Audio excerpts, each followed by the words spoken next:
Пані та панове, 44-й день російського... Ladies and gentlemen, it is the 44th day of the Russian aggression and the 9th year of the Russian. There's a very tragic topic we're following today.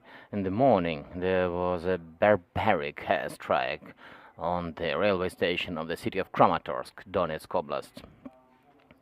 And we know that dozens are dead and hundreds are injured from this barbaric airstrike. To be able to cover more information about this event, so please follow our news announcements. But also today we want to talk about Ukrainian cultural resistance and cultural initiatives in the future.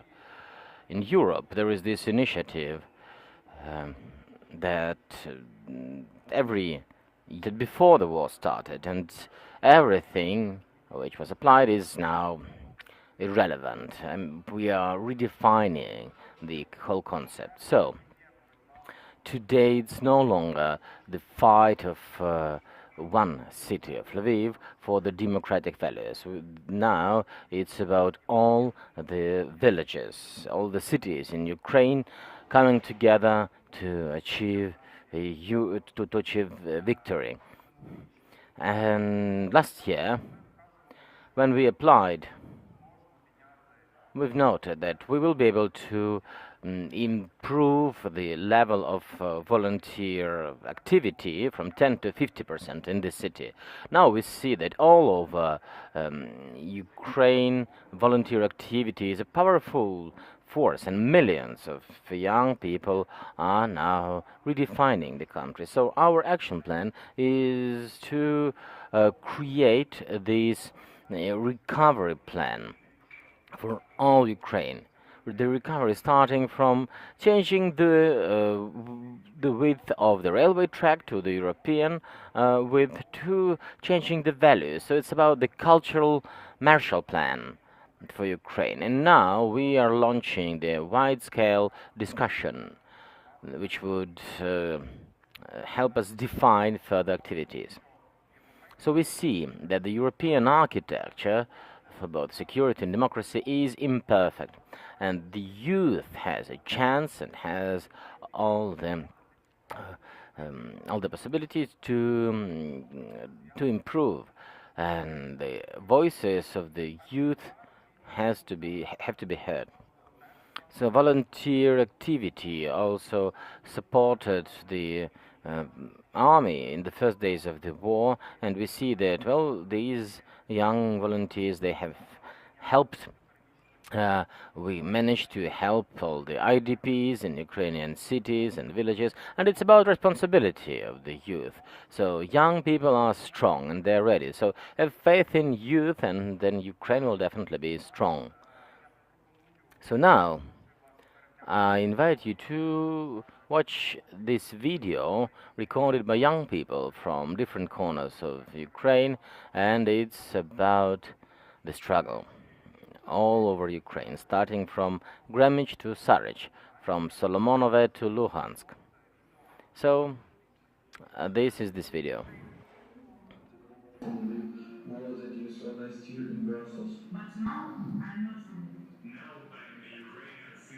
Youth rights. We plan to develop the youth center and unite with the NGOs to create the policies, have work, have fun. But all Ukrainian youth live in war. Day by day we are fighting for our lives, for our tomorrow. We are fighting for our homes and cities. That is why we have decided to unite our applications. And now we're applying from all Ukrainian cities, because as you can see, there are no borders anymore. Маріуполь, Харків, Чернігів, Суми, Івано-Франківськ, Київ, Луцьк. And other cities are standing here for you, Europe, for your use. These cities, they form your shield. Every Ukrainian boy and girl are your shields now. Stand with Ukraine. Help Ukraine. Unite for Ukraine. And you will never see this nightmare with your own eyes. For youth rights.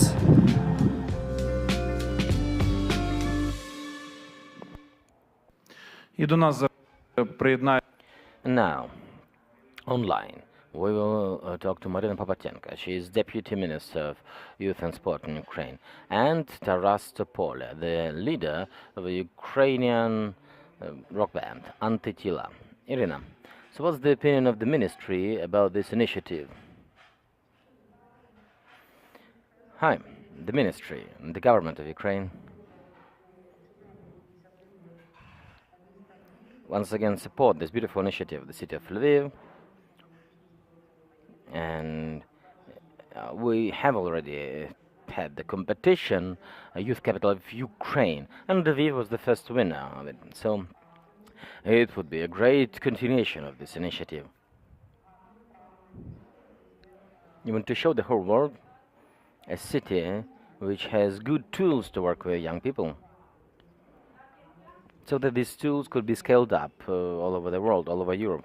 And I would like to say thanks to the team of Lviv, who now reapplied. They don't give up, and they reapplied for the European Youth Capital 2025. And well, you inspire faith, and faith is what we all need now. So this team which was preparing this application, which was fighting, and which has this first victory, well, it shows a good example for all of Ukraine. The country has to have faith in our victory, and we hope that it comes swiftly. As Deputy Minister of Youth and Sport, it was a great honor for us to facilitate this application, so we are proud with this joint small victory in this front. But a lot of things are ahead of us, and indeed we have to start thinking about the full recovery and the different approach to work with the youth. And Ukraine can be the example where when we have to look into values, into the values of young people all over the world. And this is what we can start doing today, and we will do it today. And the participation in this competition, yes, indeed, it's not only Lviv applying, but all the small towns and villages and cities of Ukraine. They are united, and we have to talk about Ukraine all over the world. We want to show that we strive to live in a free, democratic society. And today our young people show this wish to be free, to be strong, and to choose the future. And today young Ukrainians help repel the Russian aggression on different fronts, military or information front, and we hope that team of Lviv will be a great representative of all the Ukrainian youth in this competition. You're great. Your ministry is with you, and now we have to fully rebuild the work with the youth all over Ukraine. Taras Topolya from ANTYTILA. Taras, in your opinion, why young people and why Ukrainian cities and villages deserve to be to be called the Youth Capital of Europe in 2025?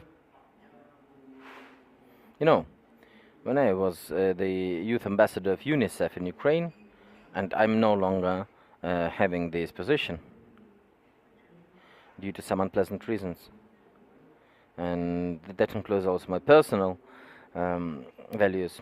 Well, back then we had many meetings with young people as part of the Europort project. We've had over 100 meetings with youth in Ukraine. I've visited different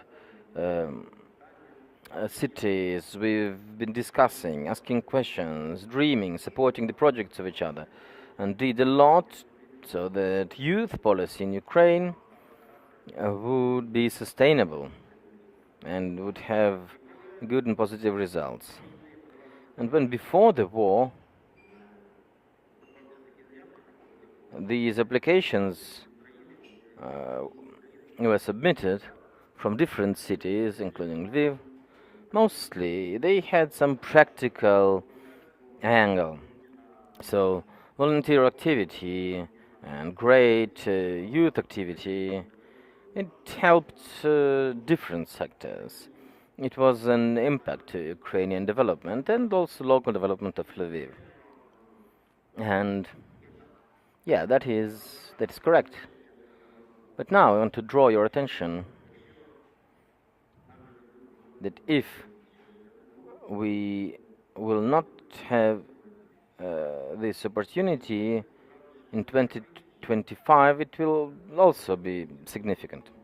Ukrainians are showing that we are ready to defend the ideas and the principles which are shared with all the democratic world, all the open world.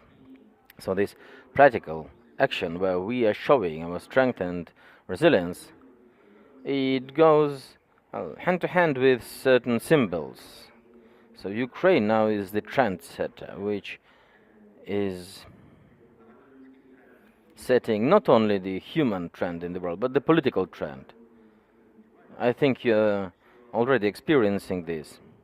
When we win, we will be living in a totally different reality, where calling oneself a Ukrainian would be a dream for many. And I hope that we will be selected in this competition. And then it would be a victory for everyone, not only Ukraine, but the whole world. Because not only practically, but on the level of symbols and meanings, we will show what the new world is about. And what does it mean to be a young person in the world? What should be the values and how these values should be defended? Yeah, and of course also it has to be implemented practically, but this initiative will definitely help recover and redevelop Ukraine. So I fully support this. And by 2025, we have to do quite a lot of things. And now, of course, first and foremost is the victory over the terrorist state, Russia. And we'll do this. I have no doubt. Thank you. I'd like to say thanks to our online guests. And Oleg, I have a final question to you. What would be the input for the European culture? What can Ukraine give for Europe? What can Ukraine add for the continent? Well, what we see now, we see this unity of Ukrainian young people, Ukrainian people over peace and further prosperity. And we see that in Europe now there are many processes which are happening slowly. For example, there are many international youth organizations who are still unwilling to exclude their Russian partners, Russian representative offices, and still Russian organizations are listed as partners of these structures. So this is very, very red tape. And Ukrainians are taking drastic but proper and decent decisions. So these proper decisions are very needed in Europe now. Thanks to Oleh Malets, Taras Topolya and Maryna Popatenko for this initiative. Thank you.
Доброго дня, шановні пані та панове, журналісти, які Good morning, ladies and gentlemen. Thank you for helping us fight for truth and freedom. This is our second briefing today, and this briefing will be dedicated to humanitarian corridors and evacuation. And today we'll have Tetyana Lomakina, the President's advisor on humanitarian corridors. Good morning, Tetyana. The main piece of news today is the tragedy in Kramatorsk, so can you comment the situation from your side? Today, during the evacuation of the residents of Donetsk Oblast, the railway station in Kramatorsk was shelled by the Russian military, and thousands of people who gathered for the evacuation were in a dire situation. There were people with disabilities, the seniors. Over 30 are killed, over 100 are injured. And today we can clearly say that the Russian military is multiplying the criminal actions against the peaceful citizens. So the strike actually hit the railway station, which is now the central evacuation point from Donbass, from Donetsk and Luhansk Oblast. What is your opinion on that? It is an important sign, because indeed people tried to rescue themselves, and at the same time this brutal attack happened. So we can only say that it was deliberate, in order to deliberately hit as many people as possible. And this is a war crime. We know today that the worst combat is expected in Donetsk and Luhansk Oblast. That's why there was this recommendation to evacuate as fast as possible. What is now the status of this evacuation? How many people are actually leaving, and is it successful? In order to conduct this evacuation, especially from the hot zones, besides the railroad connection, we also have humanitarian corridors. They are working from Lysychansk, Popasna, Severodonetsk, Horne, Rubizhne towards Bakhmut. And we really hope that the Russian military will follow the ceasefire, and that will be able to take people out of these corridors. Also, we know that for several days in a row, the Russian military has been trying to destroy the railway connection, not only in Donetsk but also in Luhansk area. Now, let us look at temporarily occupied areas in the south. What do we hear now from Mariupol, Melitopol and Berdyansk? Do we have any information? Are the corridors working? Do we have any connection with them?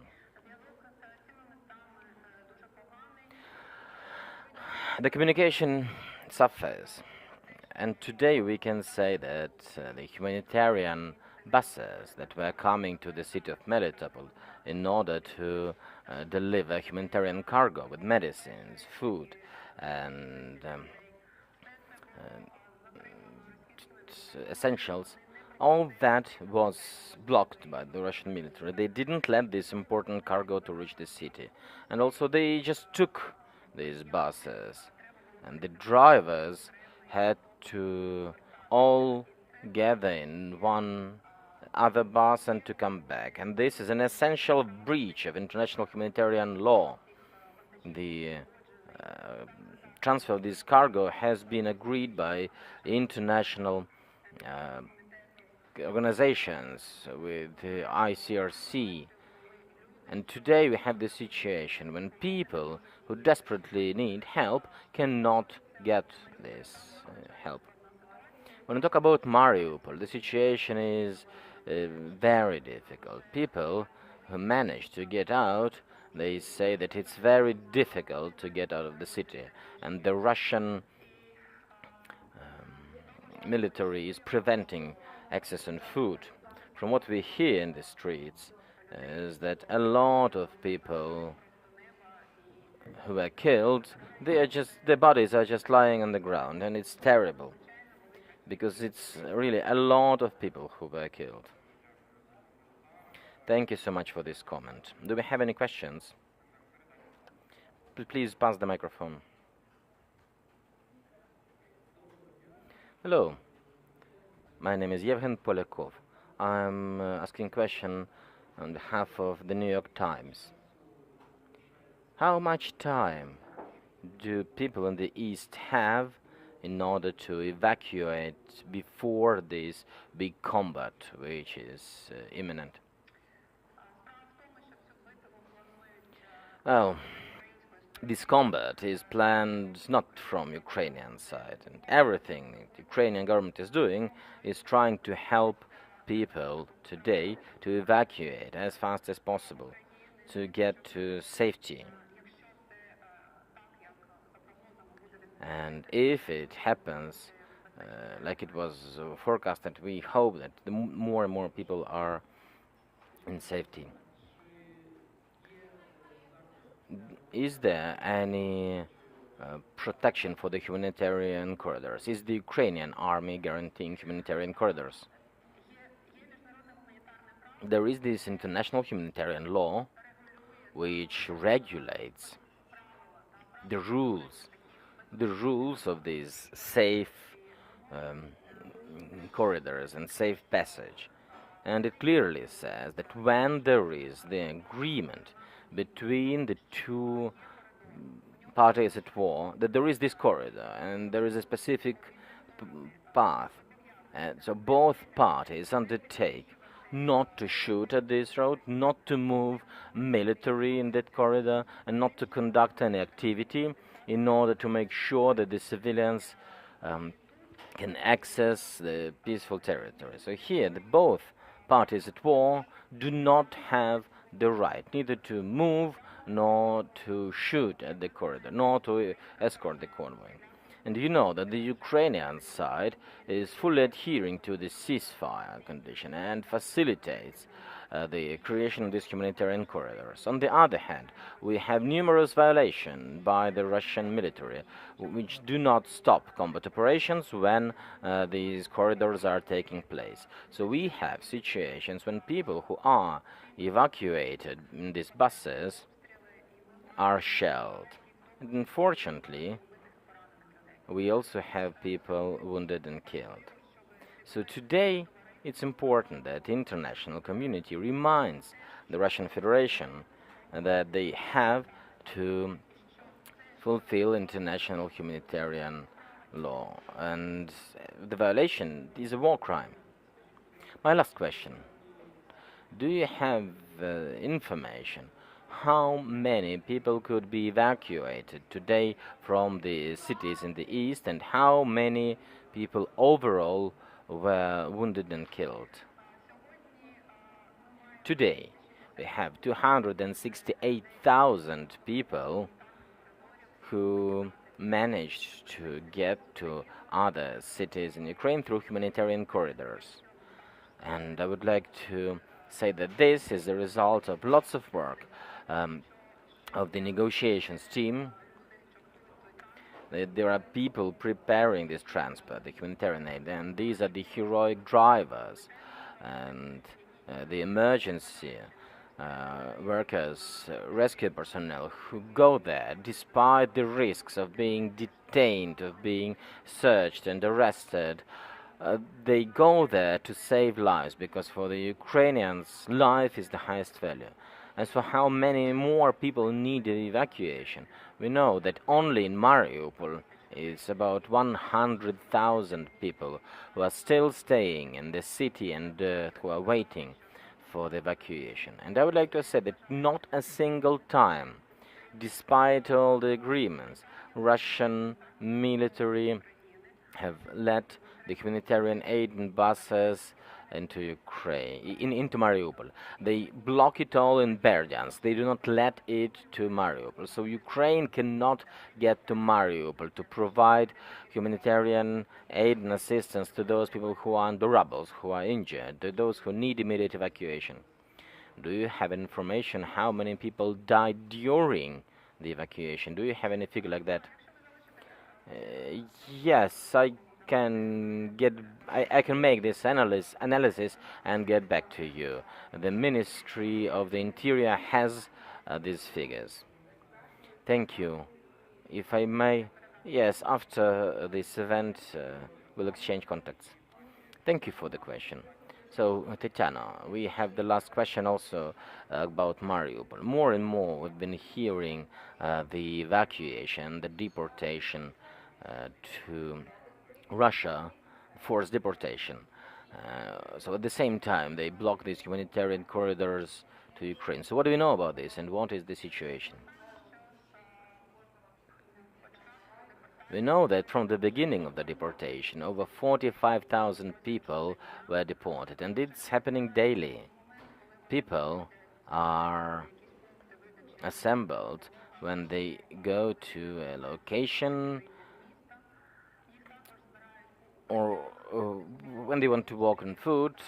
They are collected also from shelters. They all are deported. They are taken to these filtration centers in the area of Donetsk Oblast, the temporarily occupied area, and then they are transferred to different areas of Russia.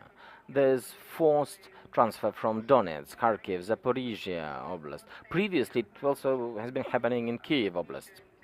We know that they are placed in Rostov-na-Donu, Taganrog, Orel, Voronezh, Belgorod. There are many cities where these people are transferred, and we know also that people are placed in Belarus.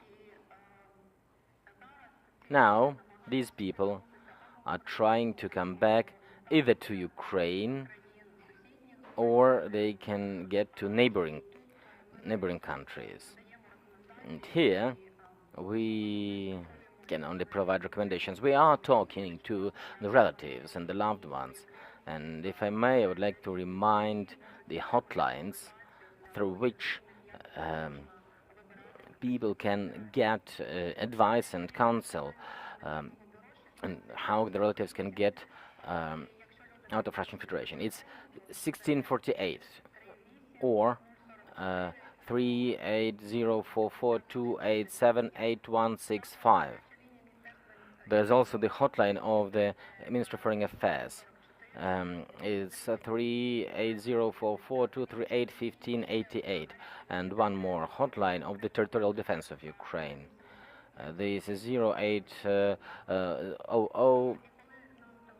and when we have the phone call of the relatives, we explain to them how we can help people get the nearest location, a safe location, how we can get out of Russian Federation. And of course it's easier if people have their Ukrainian passports and IDs. So now we are negotiating how Ukraine can help Ukrainians who lost their ID to restore these IDs. It's a separate process.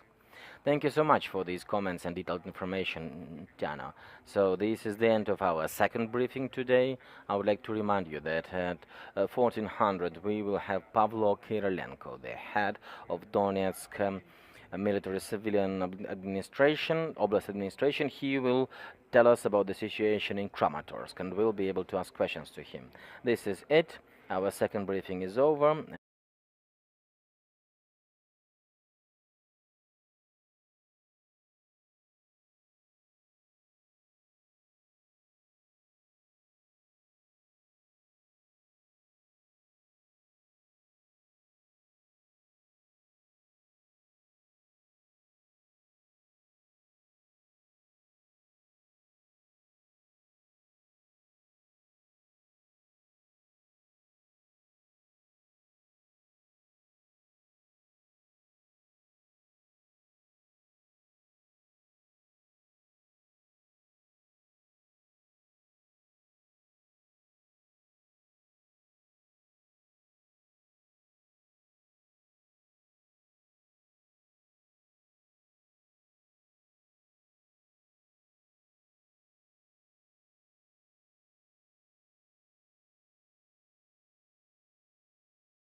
Пані та панове, 44 Ladies and gentlemen, it's the 44th day of the Russian invasion and the 9th year of the war of Russian Federation against Ukraine. And this extraordinary briefing is dedicated to the news from the city of Kramatorsk in Donetsk, where today in the morning, the Russian invader has conducted a barbaric airstrike on the railway station. We have the mayor of Kramatorsk, Alexander Goncharenko, on the line. Alexander, what are the news now? Hello. Well, what can I say? At 10:30, there was a powerful missile strike. It was a missile with cluster munition, which exploded in the air over the railway station. And this was the time when we were waiting for the first train. Traditionally, the trains who come to the station, they usually come at around 10:30 or 11 o'clock. And there were about 4,000 people on the station.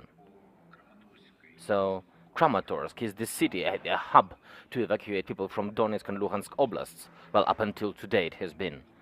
And every day we've been, with the support of Ukrainian railroad, it provided 6 or 7 trains, so we've been evacuating up to 8,000 persons daily. So usually, traditionally, 10 to 11 was the time of the first train. So about 4,000 people were there in the train station. And the Russian invaders deliberately wanted to destroy these 4,000 people. Like 90% of them were women, elderly. And at the moment, there are 30 killed. The emergency workers are now also conducting the rescue workers, and it's up to 100 injured in the hospitals. But I'm sure there will be more, because some people managed to escape the railway station, but they will go for medical care. But as of now, 30 killed, 100 wounded.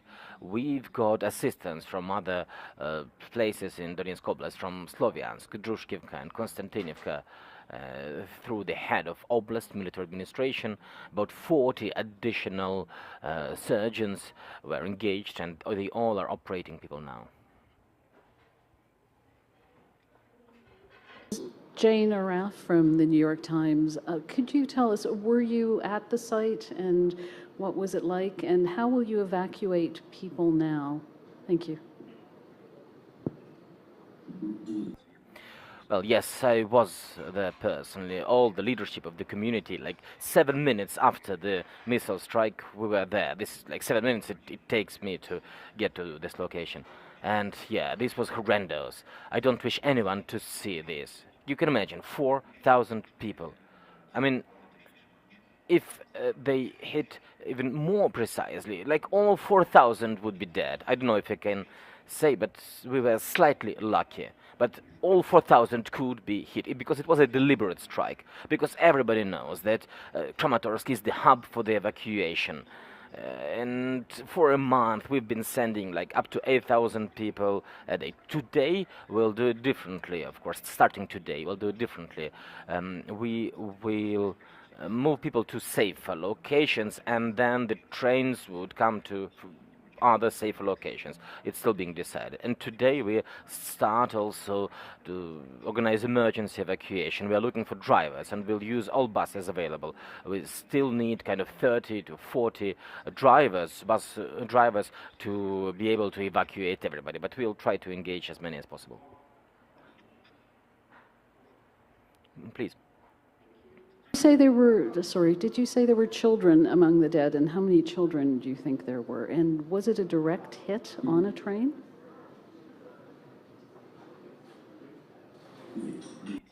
No.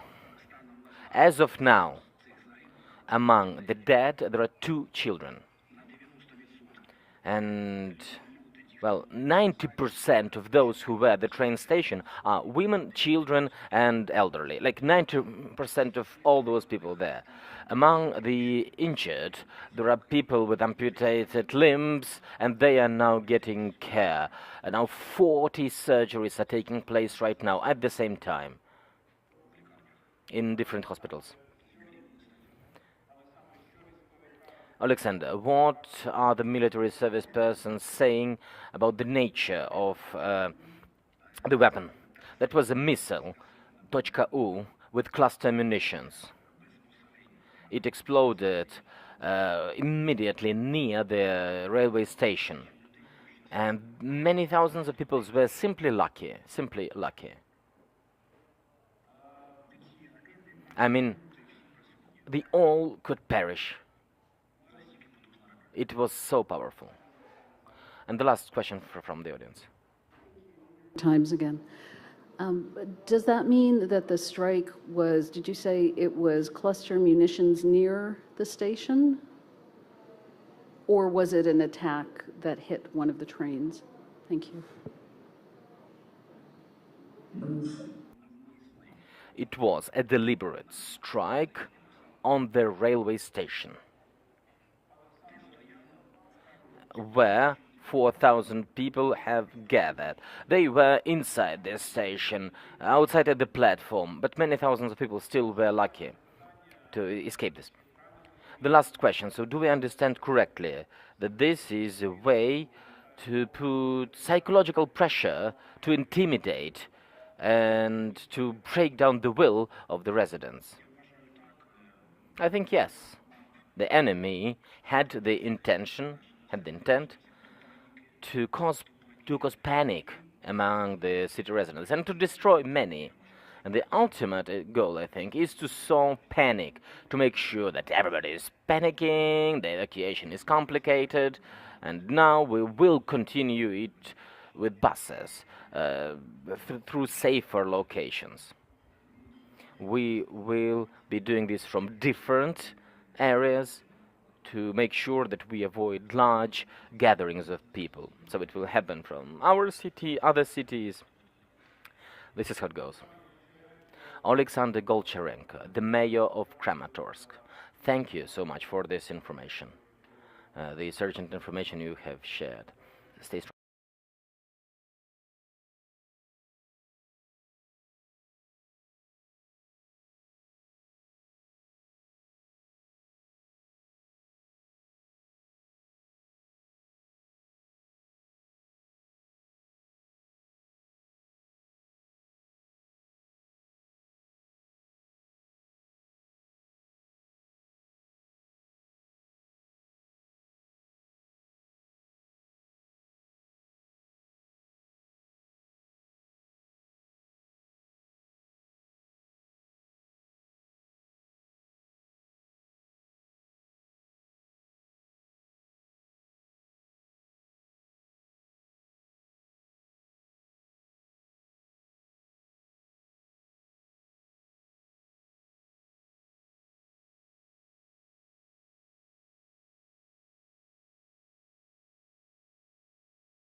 Пані та панове, 44 Ladies and gentlemen, it's the 44th day of the Russian invasion and the 9th year of the war of Russian Federation against Ukraine.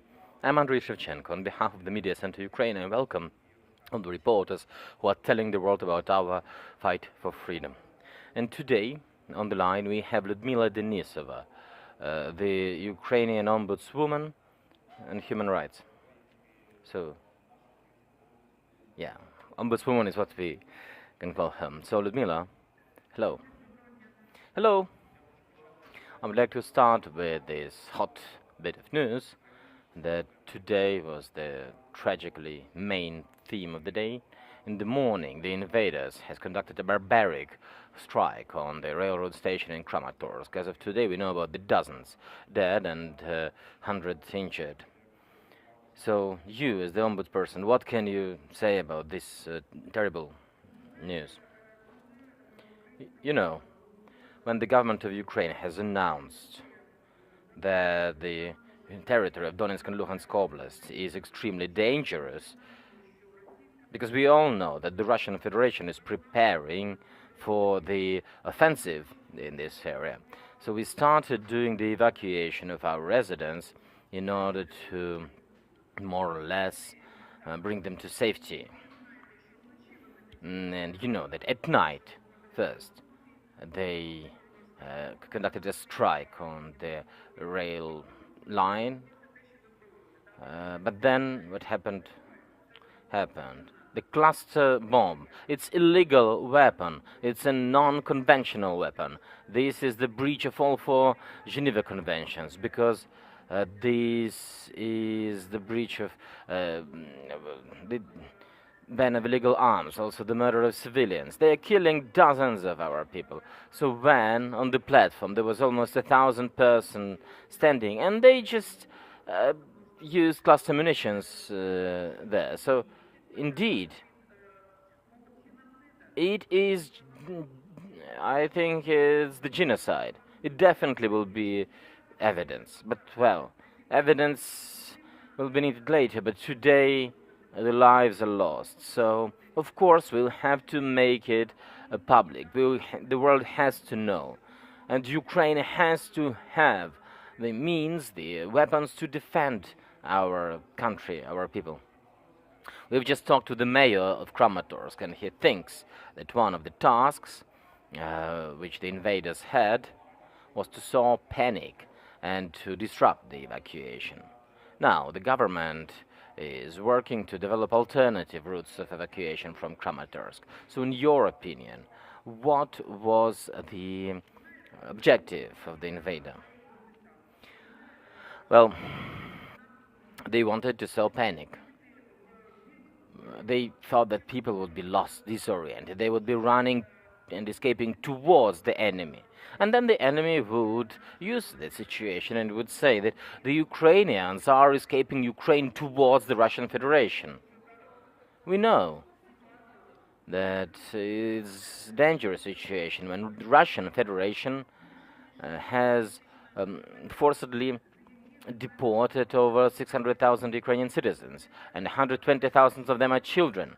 So that was one thing, panic. Secondly, you know that this atrocity, I mean, they want to turn us into these cruel avengers.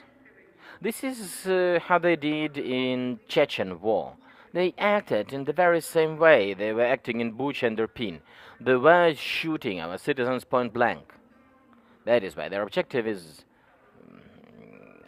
essentially to cause panic among Ukrainians, to lose faith in the armed forces, and the president, and they daily do their best to protect the state. But the Ukrainians are strong, and we will win.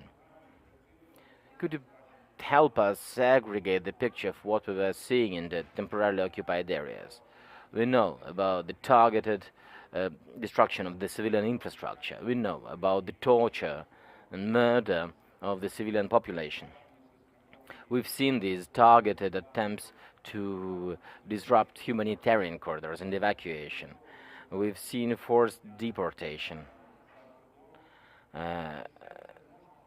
Can we consider or that all these are signs of deliberate genocide.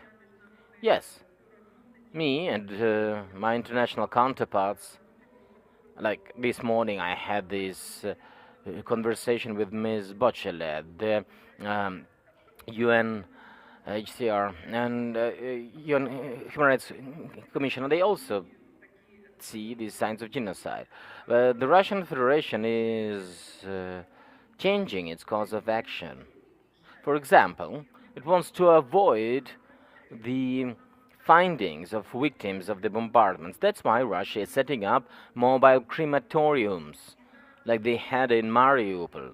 And now we've had these witnesses that they set up these mobile crematoriums to burn the bodies of among Ukrainian civilians.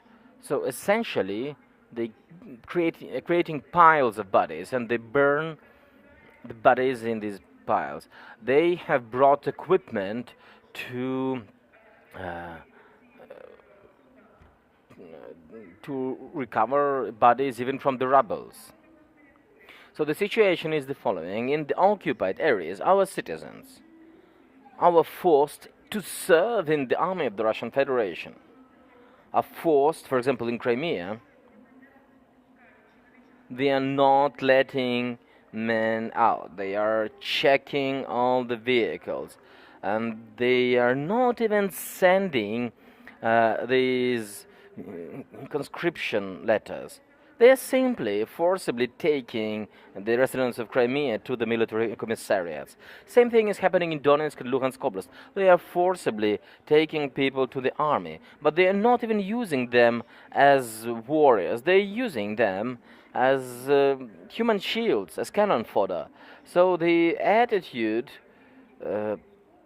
of these people is similar to prisoners. We know that there is a whole regiment created from the Ukrainian citizens who were in the jails, so from actual prisoners. So they breach the life for life, the rights of the civilians, the rights of our military service persons, and all four Geneva conventions and additional protocols are breached. And it fully is in line with the definition of the crime of genocide, crime of aggression, crimes against humanity, and war crimes. So I think that altogether we will document all these crimes, and then I'm sure that the special tribunal will be created, and these criminals will be punished. Yesterday in the evening, the General Assembly of the United Nations has voted to exclude Russia from the UN Human Rights Council. In your opinion, what was the decisive argument for those countries who voted for that? Well, the Russian Federation is providing new and new points every minute, showing that they can't be in the UN Human Rights Council. Probably this had to be done back in 2014, when the Ukrainians were destroyed, and, well, there were 14,000 of them, 151 child out of them.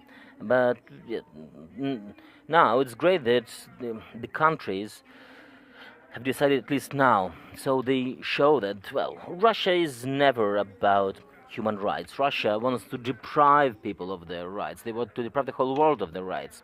So we welcome this decision. But then we've heard the statement of the Russian Federation that essentially they left Human Rights Council for good. Well, we hope they would leave the Security Council for good, so that Russian Federation would not have the veto over the decisions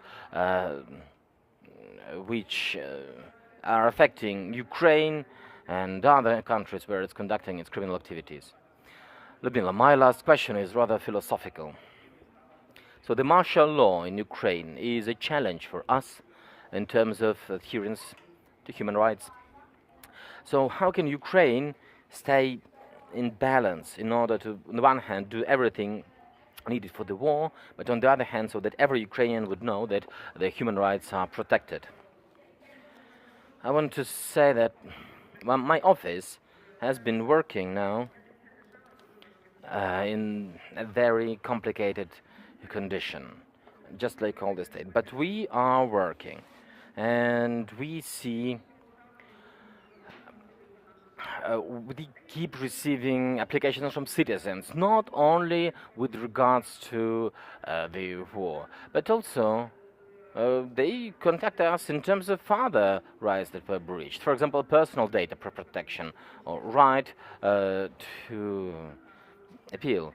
So when the bodies, official bodies, are saying, sorry, it's martial law, so we can violate human rights, we keep reminding Article 64 of the Constitution of Ukraine that, well, human rights are the highest value because every life is unique and people have to live now and they need to have all the rights protected so that they could enjoy the right for health, right for work, right to get payment for their work. So we keep defending the rights of the citizens of Ukraine. Lyudmyla Denisova was the Ukrainian ombudswoman. Thank you. And thanks for staying with us. Stand with Ukraine. Our next event happens at 3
of Ukraine. He will tell us about such a new type of armed forces as territorial defense. He will tell us more how they are functioning under these conditions of the war. So, Yuri, over to you. Glory to Ukraine, glory to the heroes. Dear Ukrainians, it is my honor to tell you about the territorial defense forces. We are 3 months old.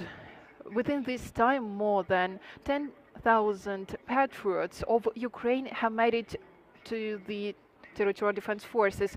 We have more than 450 volunteer units of the territorial defense forces. We are really grateful for your bravery, for your commitment.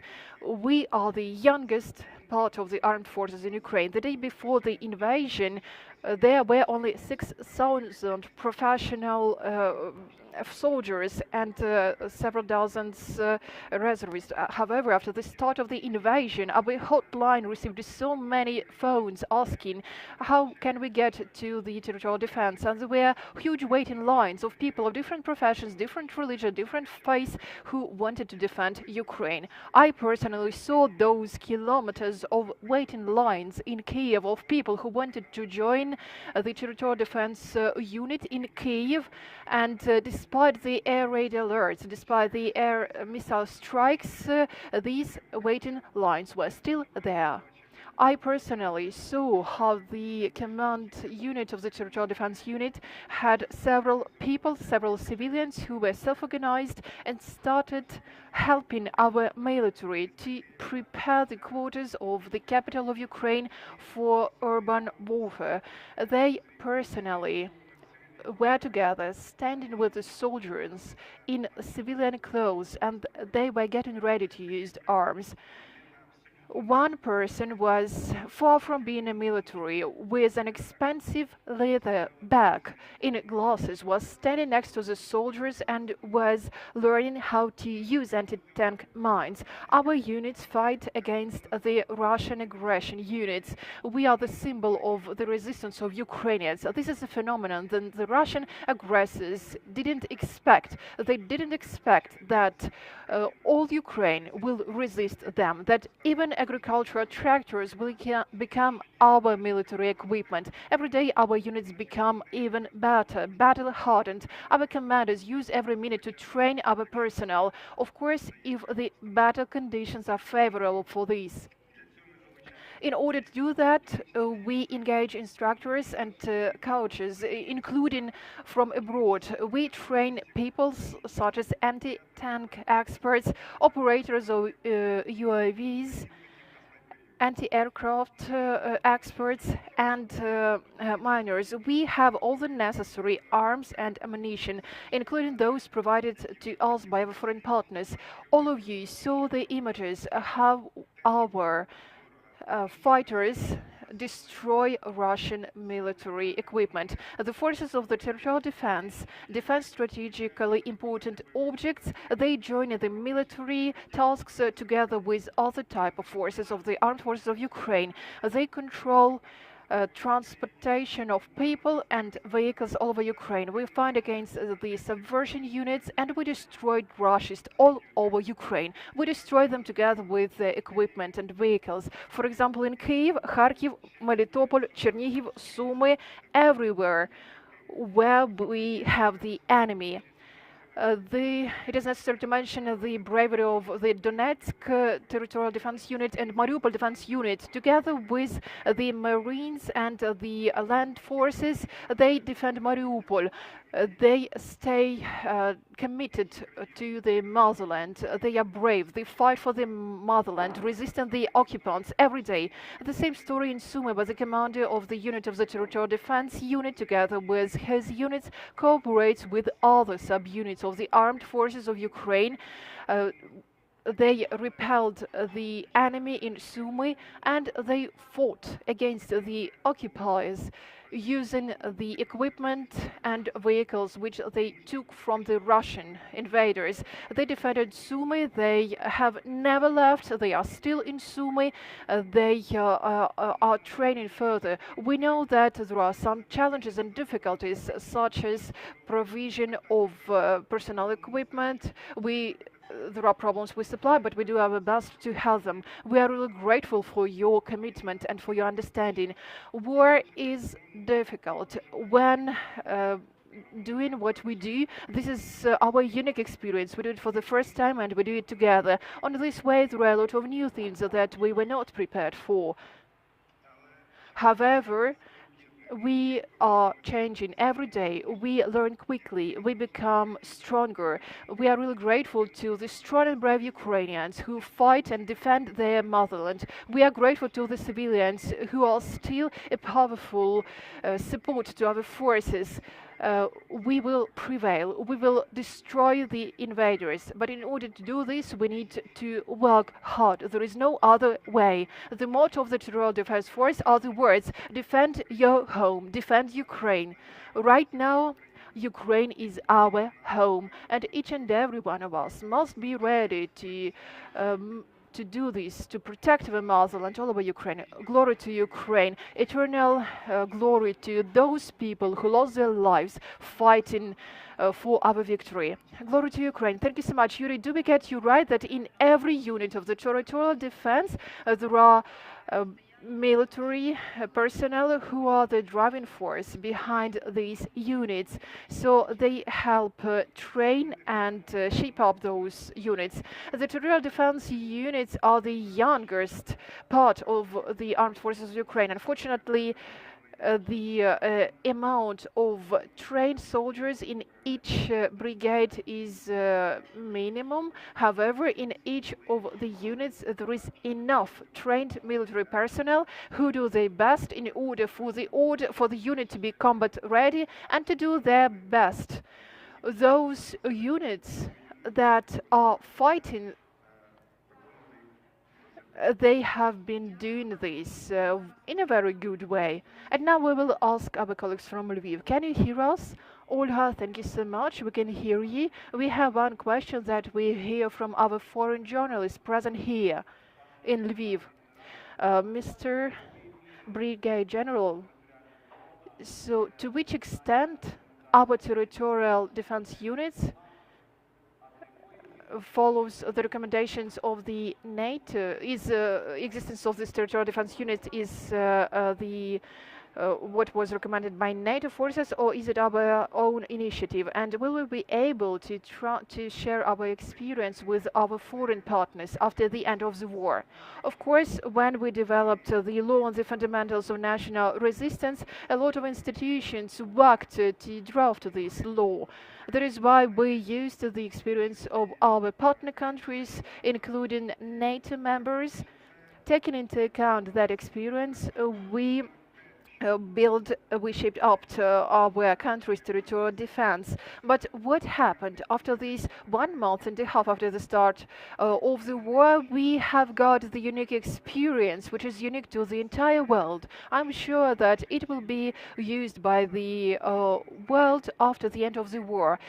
In a short period of time, we managed to staff more than 110,000 people from all over Ukraine who now joined the territorial defense forces. We managed to mobilize people in the enlistment offices of the armed forces of Ukraine. Within a short period of time, we managed to hand over the arms and to prepare them for combat. In some regions of Ukraine, in some oblasts of Ukraine, those territorial defense units, after getting the arms and ammunition in their jeans and normal clothes, civilian clothes, they started fighting to defend our motherland. I'm sure that Ukraine is the unique country with such a unique experience, where we, from the scratch, formed these volunteer battalions, volunteer units of different communities of Ukraine who joined their brothers in arms from the armed forces of Ukraine and started defending our motherland. No other country has similar experience. No other country has such experience with the staffed territorial defense units who destroy the enemy instead of just defending their communities. They do that all over Ukraine. Thank you. We have one more question from the studio. Thank you. Tetyana Popova, Islandia TV channel. how the territorial defense units will work within the nearest future. Will they have contracts with the armed forces of Ukraine? Will they be redeployed to the east of Ukraine? What about the number of units in Kyiv and the Oblast? Thank you so much for the question.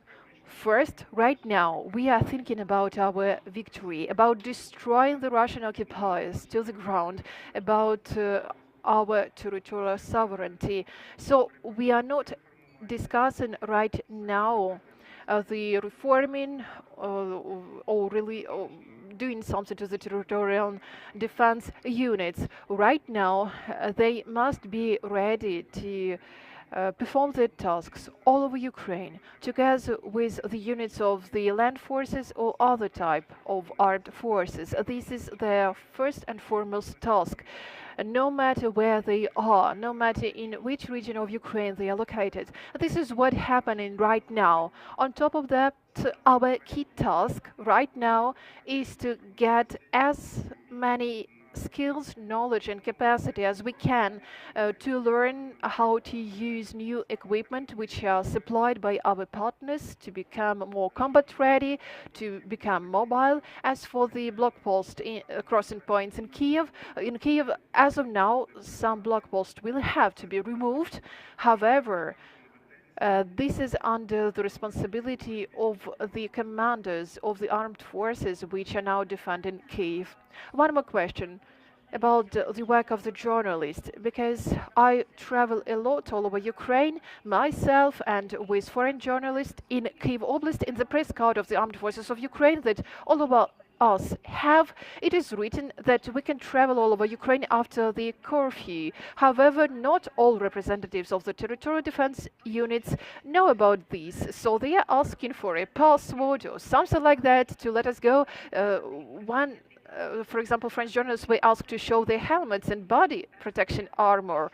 So what about the rules and procedures in terms of what the territorial defense units must verify when they meet journalists? Let me put it this way. Safety and security are our first and foremost task. Second, there is a decree of the head of the commander of the armed forces of Ukraine, of the chief of staff of the armed forces of Ukraine, about protection of journalists, including foreign journalists. All the members of the territorial defense units know about this order, and we try to do our best to commit to it, despite the fact that all of us, all of them try to call themselves territorial defense units. There are voluntary units of the territorial communities that also work at the block posts, together with the head of the Kyiv Civil and Military Administration, as well as with the Civil and Military Administration of Kyiv Oblast. We are now doing our best to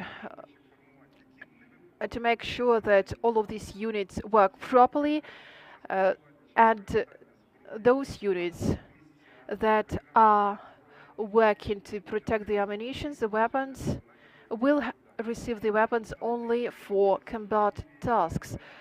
Those units which are still located in Kyiv, however, which are not longer needed there, will be removed, which will make it easier for journalists to pass everywhere.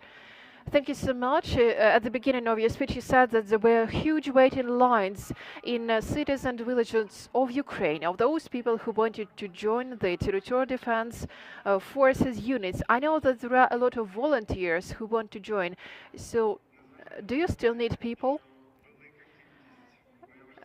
There are many people, many thousands of people who fight in the armed forces of Ukraine. There is still a need of people who join the territorial defense units, because not all of them have been mobilized. Recently we had a special event in the Kherson region, so we had an enlistment event there, and right now we have new people who joined the local unit. We will do something similar in other regions, in other oblasts, so we still need volunteers. Andrei, do you still have questions from our Lviv press center? Yes, maybe one more question. Mr. Halushkin, how do you evaluate the evolution, the internal evolution of those people who joined us within the past months after the start of the war? So what about the quality changes, internal changes inside those people who joined you? Well, in general, the territorial defense forces, this is about the different stories of people. I am really proud of Ukrainians. Every day I have new emotions. I see how purely civilians become professionally trained military personnel who know how to use weapons, who know how to use arms. I even launched a project. Several journalists joined these projects. Several media professionals and journalists travel all over Ukraine. By the way, journalists, including foreign journalists, can join this project, and we will tell stories, personal stories of people who joined the territorial defense units. We will tell about their heroic deeds. Yesterday, they were just civilians living their normal lives. Right now, they are professionally trained soldiers who were awarded by special awards. More than 100 people, 100 members of the territorial defense units were awarded by special decree of the President of Ukraine. I can tell you about the story when a lieutenant, commander of a battalion of a territorial defense unit, Pushkarov is his surname, who defended his motherland. He fought on the outskirts of Kiev. He managed to destroy a lot of Russian military equipment and vehicles. A lot of they captured a lot of Russians.